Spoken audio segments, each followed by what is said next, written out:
Hello guys, welcome to my YouTube channel. কেমন আছো তোমরা? এখন আমার কথা বলবো হচ্ছে আজকে থিয়েটারে রিলিজ হওয়া তামিল সিনেমা, যাতে লিড চরিত্রে আছে রজনীকান্ত, শ্রুতি হাসান, সত্যারাজ, উপেন্দ্রা, আমির খান অ্যান্ড সৌবিন সাহির। এই ফিল্মটার ডিরেক্টর হচ্ছে লোকেশ কানাগরাজ, যে এর আগে বিক্রম, ক্যাদি এবং তার পাশাপাশি লিওর মতো সিনেমা বানিয়েছে, মাস্টারের মতো সিনেমা বানিয়েছে। তো লোকেশ কানাগরাজ এই মুহূর্তে খুবই একজন পপুলার ডিরেক্টর। এবার কুলি সিনেমাটা নিয়ে হাইপ বিশাল লেভেলে ছিল, প্রচুর লেভেলে হাইপ আছে এই সিনেমাটাকে নিয়ে। এবং এই 2025-এর অন্যতম most hyped and most anticipated film হচ্ছে কুলি সিনেমাটি, যেটা আজকে থিয়েটারে রিলিজ হয়েছে। আমি সকালে একসাথে দুটো সিনেমা দেখেছি, কুলি এবং ওয়ার টু। কুলি ফার্স্ট ডে দেখেছি, এই ফার্স্ট শো দেখেছি 9:45-এ, তারপর ওখান থেকে ওয়ার টু দেখতে গিয়েছিলাম। তো তাই জন্য ধূমকেতু আর দেখা হয়নি। ধূমকেতু আমি নেক্সট শনিবারে দেখবো, কারণ কালকে 15ই আগস্ট, কালকে আমি যাবো না আর কোথাও সিনেমা দেখতে, কারণ আজকে সারাদিনটা কলকাতায় কাটিয়েছি। তো তাই জন্য শনিবারে আমি ধূমকেতু দেখবো, তারপর রিভিউ আসবে। তো এখন আমি ফার্স্ট রিভিউ করবো হচ্ছে কুলি সিনেমাটি, যেটা আমি সব থেকে ফার্স্ট দেখি। এবং কুলি সিনেমা নিয়ে আমার বিশাল লেভেলে এক্সপেকটেশন ছিল, আমি প্রচুর এক্সাইটেড ছিলাম। মানে আমি কুলির ওপর রিলস বানিয়েছি, কুলির গানগুলো আমার বিশাল পছন্দের, এবং ব্যাপক লেভেলে আমি মানে আমার মধ্যে একটা আলাদা একটা ক্রেজ চলছিল কুলির, এবং আলাদা একটা মানে কি বলবো, একটা অন্যই জোনে আমি ছিলাম যতদিন কুলি রিলিজ হয়নি। তো আজকে ফাইনালি রিলিজ হলো সিনেমাটা, আমি দেখলাম কেমন লাগলো আমার কুলি সিনেমাটি, আমার কি মতামত, কি বলতে চাই আমি, এবং কুলি নিয়ে আমার যে এক্সপেকটেশান ছিল সেটা কি ফুলফিল করতে পারলো লোকেশ কানাগরাজ। এবং আমি মানে সত্যি কি সিনেমাটা থেকে স্যাটিসফাইড হয়েছি, এবং এই সিনেমাটার মধ্যে কি এলসিউর কোনো কানেকশন আছে, সেই সব বিষয় নিয়ে ভিডিওর মধ্যে কথা হবে। তো চলো ভিডিওটা স্টার্ট করা যাক। তো কেমন হলো কুলি, যেটা হচ্ছে রজনীকান্তের নতুন সিনেমা, যেটা আজকে থিয়েটারে রিলিজ হয়েছে। সব থেকে প্রথম এক লাইনে যদি আমি এই ফিল্মটা রিভিউ করি, আমি ডিটেলে তো পরে আসবো, বাট এক লাইনে যদি আমি রিভিউ করি এই সিনেমাটি, মানে আমি জাস্ট ভাবতে পারছি না যে এটা লোকেশ কানাগরাজের সিনেমা। মানে তার মতো ডিরেক্টর যে এত সিনেম্যাটিক ব্রিলিয়ান্স সিনেমা বানায়, ঠিক আছে, মানে তার বিক্রম, ক্যাদি, লিওর এত কথা হয়। লিওর যদিও সেকেন্ড হাফ নিয়ে অনেকটা মানুষের প্রবলেম ছিল, বাট তা সত্ত্বেও ফিল্মটা অনেক বেটার ছিল। মানে কুলি লোকেশ কানাগরাজের ফিল্ম, এটা কিন্তু সত্যি বলছে, দেখে বোঝা যায় না এত খারাপ একটা ফিল্ম হয়েছে, এত বেকার একটা ফিল্ম হয়েছে। মানে এই ফিল্মের যে মেন স্টোরিটা কি, পুরো ফিল্ম শেষ হয়ে যাবে আপনি বুঝতে পারবেন না যে অ্যাকচুয়ালিতে স্টোরিটা কি। এবং যদি আপনি স্টোরিটাকেও খুঁজে পান, যে বেসিক্যালি এই সিনেমাটার গল্প হচ্ছে একটা রিভেঞ্জ নেওয়া নিয়ে। এখানে রজনীকান্ত, তার বন্ধু যেটা হচ্ছে সত্যারাজ, সে কোনোভাবে খুন হয়। এবার সেই খুনটা কে করেছে সেইটারই তদন্ত করছে রজনীকান্ত। এবার সত্যারাজের মেয়ে হচ্ছে শ্রুতি হাসান। এবার শ্রুতি হাসানের সাথে মিলে রজনীকান্ত এই জিনিসটা ইনভেস্টিগেশন করছে। এবার ইনভেস্টিগেশন করতে করতে জানতে পারছে যে অ্যাকচুয়ালি খুনটা কে করেছে এবং এর পেছনে কে আছে। এবং এই যে পুরো ডগে যেই যে মানে ঘুড়ি সাপ্লাই হয়, এটাই কি অ্যাকচুয়ালি এদের মেন মোটিভ, নাকি অন্য কোনো মোটিভ। রজনীকান্ত সেই গ্যাংটার মধ্যে ঢুকে কীভাবে সেই খুনিটার খোঁজ লাগাচ্ছে, এবং কীভাবে তাকে আদৌ কি মারতে পারছে না। এবং রজনীকান্ত, তার একটা ফ্ল্যাশব্যাক স্টোরি আছে, তার একটা পাস্ট আছে, সেটাতে সে কী ছিল। এবং আমির খান কীভাবে এই সিনেমার মধ্যে আসছে, তার সাথে রজনীকান্তের ফেস অফ সিনটা কেমন, ঠিক আছে। তো এই সব জানতে গেলে আপনাদেরকে এই ফিল্মটা দেখতে হবে। এবং সত্যি বলছি, জাস্ট এক্সপেকটেশনের 0%ও ম্যাচ করতে পারেনি কুলি। মানে এত বেকার একটা সিনেমা হয়েছে। আমি তো প্রথম কথা, আমি রজনীকান্তের কথা ছেড়ে দিলাম। রজনীকান্ত সে মানে কি বলবো, আমার জেলারও রজনীকান্তের অতটা ভালো লাগে না যতটা মানে লোক বলে। বাট জেলার আমার খুব একটা হেভি লাগে না। জেলারের যে স্টোরি, জেলারের যে মানে কি বলবো স্ক্রিন প্লে, সেটা খুব ওল্ড স্কুল মনে হয়। আমরা এর আগে অনেক তামিল সিনেমাতে দেখেছি। তো জেলারের শুধু যেটা সব থেকে হেভি, সেটা হচ্ছে জেলারের বিজিএম, ব্যাকগ্রাউন্ড মিউজিক, এবং কিছু কিছু পোর্শন, কিছু কিছু সিকোয়েন্স যেগুলো হেভিভাবে ডিজাইন করা। লিওতে পার্টিকুলার দুটো কি তিনটে অ্যাকশন সিকোয়েন্স ছাড়া এই সিনেমার মধ্যে কোনো কিছু হাইলাইট নেই। মানে দুটো, যেখানে রজনীকান্তের ইন্ট্রো হচ্ছে, তারপরে একটা ফাইট সিকোয়েন্স আছে, এবং তারপরে ঘরে প্রি ক্লাইম্যাক্স একটা ফাইট সিকোয়েন্স আছে, সেইগুলো হেভি। বাকি পুরো through out screen play, through out film একটুও মজা নেই, পুরো বেকার একটা ফিল্ম হয়েছে। এবং মানে আমি জাস্ট ভাবিনি যে কুলি এইরকম একটা ফিল্ম বেরোবে।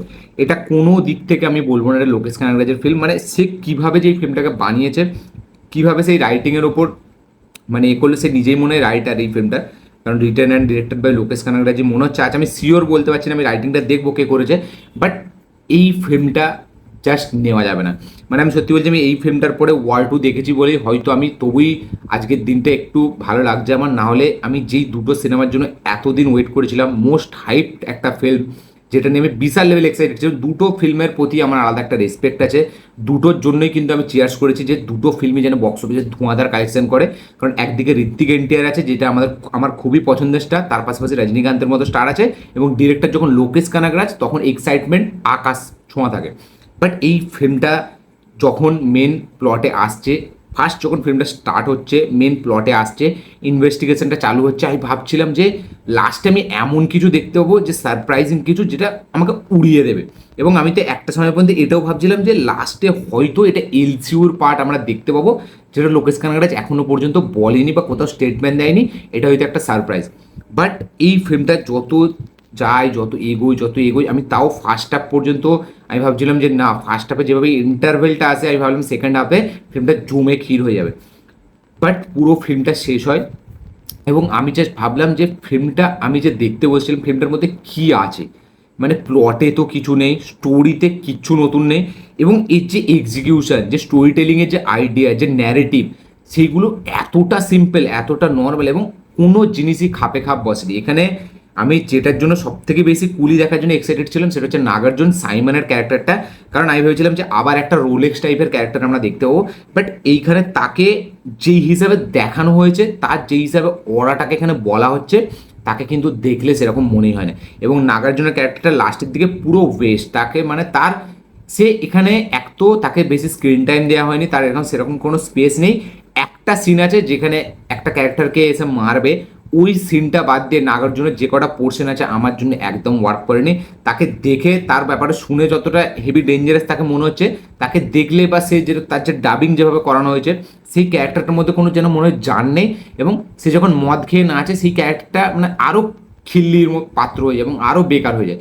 এবং একটা টাইমের পর সে রজনীকান্তের সামনে জাস্ট সে পাত্তাই পায় না, এবং তার ক্যারেক্টারটা লেখাটা এতটা কনফিউজিং যে আপনি বুঝতে পারবেন না যে এই ক্যারেক্টারটার জন্য আমি মানে কি বলবো, একটা ডেঞ্জারাস ক্যারেক্টার এটাকে বলবো, নাকি আমি এটা কি বলবো, একটা অ্যাভারেজ নর্মাল বাকিদের মতো ক্যারেক্টার। কারণ সাইমনের ক্যারেক্টারটা আমি জানতাম যে নাগার্জুন ফার্স্ট টাইম নেগেটিভ রোলে দেখবো, এবং সবাই এক্সপেক্ট করেছিল যে নাগার্জুনকে নেগেটিভ রোলে এখানে লোকেশ কানাগরাজ হেভি লেভেলে প্রেজেন্ট করবে। তার লুকস, তার এন্ট্রি সিকোয়েন্স সেরকমই দেওয়া হয়েছিল টিজারের মধ্যেও, এবং ফিল্মেও কতটা কাইন্ড অফ তাকে যে বিল্ড আপটা দেওয়া হয়েছে ওই রকমই। বাট তার ক্যারেক্টারটা আমার অনেকটা কনফিউজিং মনে হচ্ছে, তার ক্যারেক্টারটাকে ভালোভাবে ডেভেলপই করা হয়নি, তার ক্যারেক্টারটাকে ভালোভাবে লেখাই হয়নি। এখানে রোলেক্সের জাস্ট চুলের কাছেও এই ক্যারেক্টারটা যায় না। এখানে আমি বলবো বেশ ভালো স্পেস দিয়েছে সৌবিন সাইকে, এবং সৌবিন সাই নিজের জায়গায় কিন্তু ভালো কাজ করেছে।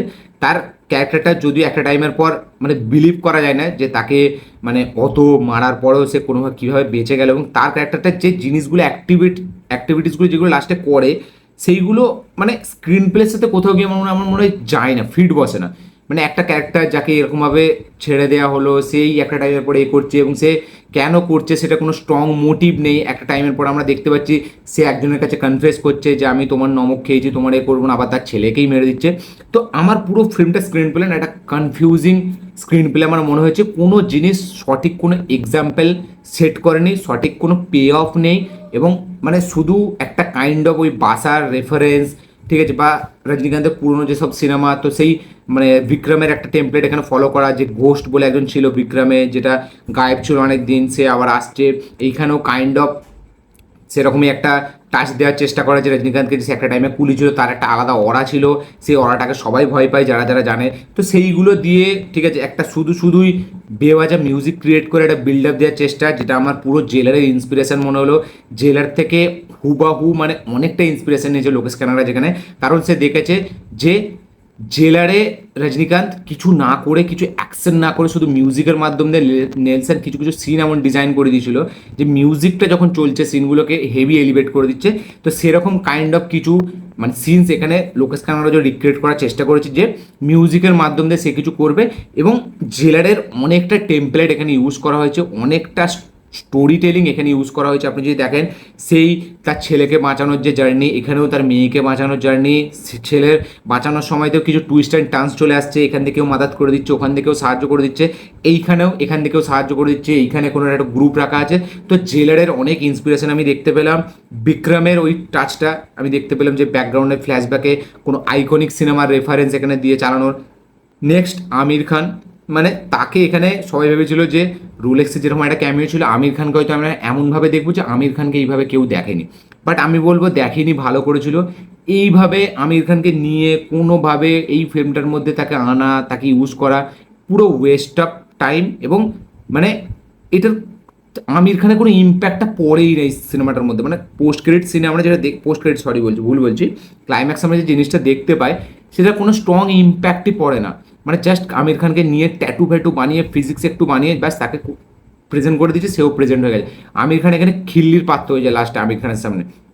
এবং তাকে এখানে কেন এই জায়গায় অন্য কোনো অ্যাক্টরকে নিলে সাউথেরই আমার মনে হয় কিচ্ছু হতো না, বা বলিউড থেকে কোনো এমনি নর্মাল একটা অ্যাক্টরকে নিলে করে দিত। এখানে আমির খানকে নিয়ে যে হাইপটা ক্রিয়েট করার চেষ্টা করা হয়েছিল নর্থের দিকে, সেটা কোনোভাবে যায় না।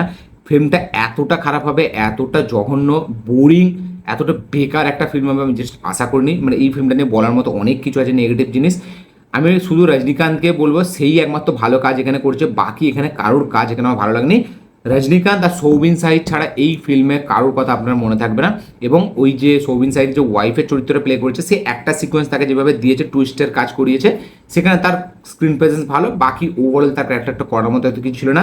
আমির খান এখানে জাস্ট খিল্লি, মানে তাকে পুরো ওয়েস্ট করা হয়েছে। তাকে কোনোই রোলক্সের মতো কোনোই তাকে এখানে হেভি কিছু দেওয়া হয়নি। তাকে প্রেজেন্ট করা হয়েছে হেভি পাওয়ারফুল মানুষ, বাট একটা টাইমে সেও পুলিশ কাছে মানে হয়ে যায়। সবাই এখানে রজনীকান্তের মাথার নিচে চলে আসে, হাতের নিচে চলে আসে, সবাই আশীর্বাদ নিতে আসে, বাকি খালি ফ্ল্যাশব্যাক সিন বলে বলে এলিভেট করার চেষ্টা করা হয়। আমি তো কোনো অ্যাঙ্গেল থেকে বলবো না লোকেশ কানাগরাজের ফিল্ম, এবং লোকেশ কানাগরাজ কীভাবে যে ফিল্মটা বানালো, কীভাবে সে এই স্ক্রিপ্টটার ওপর হ্যাঁ করলো, বা সে যদি নিজেও লিখে থাকে কী করে সে স্ক্রিপ্টটা লিখলো আমি বুঝতে পারলাম না। এবং এই যে প্রমোট করা হচ্ছিল যে ঘুড়ির অ্যাঙ্গেলটা কিছু থাকবে, ঘুড়ির এখানে অ্যাঙ্গেলটা সেরকম অ্যাসাট কিছু নেই। জাস্ট ঘড়িগুলোকে ইম্পোর্ট এক্সপোর্ট করার একটা ব্যাপার আছে, এবং ঘড়ির এখানে কোনো কি রোল নেই। জাস্ট একটা সিকোয়েন্স আছে যেখানে ঘড়িতে একটা চেন বানিয়ে লাস্টে তাকে মারা হচ্ছে সাইমনকে, যে সে যে ব্যবসাটা করে সেইটার ব্যবসাটাই তার জীবন নিয়ে নিচ্ছে, সেই ব্যবসার জিনিসটাই এরকম একটা সায়েন্টিফিক একটা টাচ দেওয়ার চেষ্টা করা হয়েছে। সরি, ওই কী বলে এটাকে, আমি যাই হোক যাই বলুক, তো এখানে ঘড়ির যে রেফারেন্সগুলো দেওয়া হচ্ছে সেটা কোনোভাবে এই সিনেমার সাথে কোনো দূর তাক কিছু নেই, শুধু ঘড়িগুলোকে একবার করে দেখানো হয়েছে। তো আমি জানি না আমি কী বলবো এই সিনেমাটা। আমি যেই লেভেলে এক্সাইটেড ছিলাম, যেই লেভেলে এক্সপেকটেশন নিয়ে গিয়েছিলাম, যেই লেভেলের হাইপ পেয়ে আমি এই সিনেমাটা ভরসা করেছিলাম, যেই লেভেলের একটা ক্রেজ আমি ভাবছিলাম যে থিয়েটারে আমি দেখবো, সেটা আমি কোথাও গিয়ে পাইনি। এবং আমি খুবই খুবই ডিসঅ্যাপয়েন্টমেন্ট এই সিনেমাটার দেখার পর। মানে আমি জাস্ট ভাবতে পারছি না এটা লোকেশ কানাগরাজের সিনেমা, আমি জাস্ট ভাবতে পারছি না যে সেই সিনেমাটা ডিরেক্ট করেছে, আমি জাস্ট ভাবতে পারছি না যে বিক্রম ক্যাদি মাস্টারের মতো সিনেমার ডিরেক্টর সে নাকি এরকম সিনেমা বানিয়েছে, যে কিনা এখন কারেন্ট টাইমের খুবই টপ ট্রেন্ডিং ডিরেক্টর। এবং তার এলসিউর জন্য কলকাতাতে যেই লেভেলে ফ্যান হয় মানে তার সিনেমা দেখার জন্য, আমার মানে মনে হয় না অন্য কোনো বলিউডের কোনো স্টারের বা বলিউডের কোনো ডিরেক্টরের, শাহরুখ খান সালমান খান আমি একটাদের কথা বলছি, বলিউডের কোনো ডিরেক্টরের এরকম ফ্যান ফলোয়িং কলকাতার মধ্যে আছে। লোকেশ কানাগরাজের ফিল্ম হিসেবে অনেকজন এই ফিল্মটাকে নবীনায় ফবিনায় বিশাল লেভেলে এনজয় করে। তো আমি জানি না যে এই ফিল্মটা কী লেভেলে সে বানিয়েছে, কী দেখে বানিয়েছে, এবং গল্পটা কোথাওভাবে আমি দেখতে পেলাম না যে অ্যাকচুয়ালি তো কী হলো। মানে একটা জিনিসের স্টার্ট হলো, সে দেখতে পেয়ে গেল, সেখান থেকে গল্পটা এই দিক থেকে ওই দিক চলে যাচ্ছে, আবার কখনো সেইটাই একটানা চলে যাচ্ছে, ঠিক আছে, সেখান থেকে কোনো ফ্ল্যাশব্যাক স্টোরি, বিনা এলিভেশন, মানে কী বলবো, শুধু শুধু এলিভেশন সিজ, এবং স্টোরি টেলিংয়ের কোনো এখানে কোনো হেভি স্টাইল নেই। লোকেশ কানাগরাজ জানাই যায় হচ্ছে স্টোরি টেলিং, তার স্ক্রিন প্লের জন্য সে এমন স্ক্রিন প্লে ডিজাইনিং করে যে ব্যাপক লেভেলে এঙ্গেজিং থাকে। এইখানে সেই তার কোনো মানে 1% আমি দেখতে বলবো না, কিছু শুধু অ্যাকশন সিকোয়েন্স যেখানে রজনীকান্তের স্ক্রিন প্রেজেন্স তার অ্যাক্টিংয়ের জন্য এগুলোকে পুল আপ করে দিচ্ছে, এবং সেখানে ক্যামেরা শটও খুব ভালো। শুধুই পার্টিকুলার কিছু অ্যাকশন সিকোয়েন্স আছে একটা দুটো, সেইগুলো বাদ দিয়ে এই ফিল্মের কোনো কিছু কাজ করে না। মিউজিক খুব ভালো অনিরুদ্ধের, বাট মিউজিকটা পুরো ওয়েস্ট হয়েছে থ্রু আউট ফিল্ম। তো আমার এই ছিল বলার কুলি নিয়ে। মানে আমি এত ডিসঅ্যাপয়েন্টমেন্ট হয়েছে, আমি আরও অনেক কিছু বলতে পারি, বাট আমি ভিডিওটা লম্বা করতে চাই না, অলরেডি 13 মিনিটের ভিডিও হয়ে গেছে। বাট কুলি আমাকে হিউজলি ডিসঅ্যাপয়েন্টমেন্ট দিয়েছে, হিউজলি আমাকে বেকার একটা অনুভব করিয়েছে, এবং আমি জাস্ট ভাবতে পারিনি সকাল সকাল উঠে গিয়ে আমি এরকম একটা এক্সপিরিয়েন্স নেবো। আপনাদের কীরকম লেগেছে কুলি সিনেমাটি অবশ্যই কমেন্টে লিখে জানাবেন। যারা যারা দেখেননি দেখবেন ভাববেন, তারা একবার থিয়েটারে গিয়ে দেখুন, দেখে অবশ্যই কমেন্ট করবেন যে আপনাদের কীরকম লেগেছে। আমি বলবো না যে দেখবেন না, কারণ মানে আমি দেখলাম কিছু কিছু বড় বড় ক্রিটিক্স আছে যারা এই ফিল্মটাকে ব্লকবাস্টার বলছে। মানে তারা কি দেখে বলছে, আবার ওয়ার্ল্ড টুকে নাকি বলছে নাকি ঠাগস অফ হিন্দুস্তানের থেকেও নাকি খারাপ, মানে তার মতোই। আমি ভাবতে পারি না তারা কিসে মুখ দিয়ে চলে। এবং এই ফিল্মটা আমি আপনাদেরকে রেকমেন্ড করবো থিয়েটারে গিয়ে দেখতে, রজনীকান্তের জন্য ভালো লাগবে, ঠিক আছে, তার স্ক্রিন প্রেজেন্স ভালো, এবং একটা one time watch, below average, খুবই খারাপ একটা ফিল্ম আমি এটাকে বলবো। আমি লোকেশ কানাগরাজের স্ট্যান্ডার্ড হিসাবে বলছি, আমি এটা বলছি না যে একটা তামিল ফিল্ম জেনুইন, মানে যে কোনো একটা তামিল ফিল্মের হিসাবে এই ফিল্মটা একটা নর্মাল ফিল্ম আপনার মনে হবে, আমার মনে হয়েছে। বাট এটা লোকেশ কানাগরাজের ফিল্ম, এটা রজনীকান্তের ফিল্ম, এটা এটা নাগার্জুনের ফিল্ম, এটা আমির খান ছিল, এটা এলসিউর পার্ট মানুষ ভেবেছিল, সেই হিসাবে যে হাইপ ছিল সেই হাইপটা 0% ম্যাচ করতে পারেনি। তো আমি এই সব দিক দিয়ে এটাকে আমি একটা নর্মালি একটা তামিল ফিল্ম বলবো, যেটা বাকি আর 4টে তামিল ফিল্মের থেকে একটু বেটার, বা আমি বলা যায় তাদেরই মতো। ঠিক আছে, মানে আমি জাস্ট ভাবতে পারছি না যে এরকম একটা ফিল্ম আমি দেখলাম আজকে, মানে যেটা আমার খুবই, মানে কি বলবো, একদম মাথা খারাপ করে দিয়েছে, আমার বেকার লেগেছে পুরো। তো আপনাদের কি বক্তব্য, কি মতামত অবশ্যই শেয়ার করবেন কমেন্টে। যারা যারা দেখবেন ভাবছেন তারা দেখুন, যারা অলরেডি দেখে নিয়েছে তাদের কি বক্তব্য, কি মতামত, কি রিয়াকশন অবশ্যই কমেন্টে লিখে জানাবেন। দেখা হচ্ছে পরের ভিডিওতে। পরের ভিডিওটা আসবে ওয়ার 2কে নিয়ে, ওয়ার 2 এর রিভিউ আসবে নেক্সট ভিডিওটা। তো দেখা হচ্ছে সেই ভিডিওটায়, চলো ততক্ষণের জন্য বাই।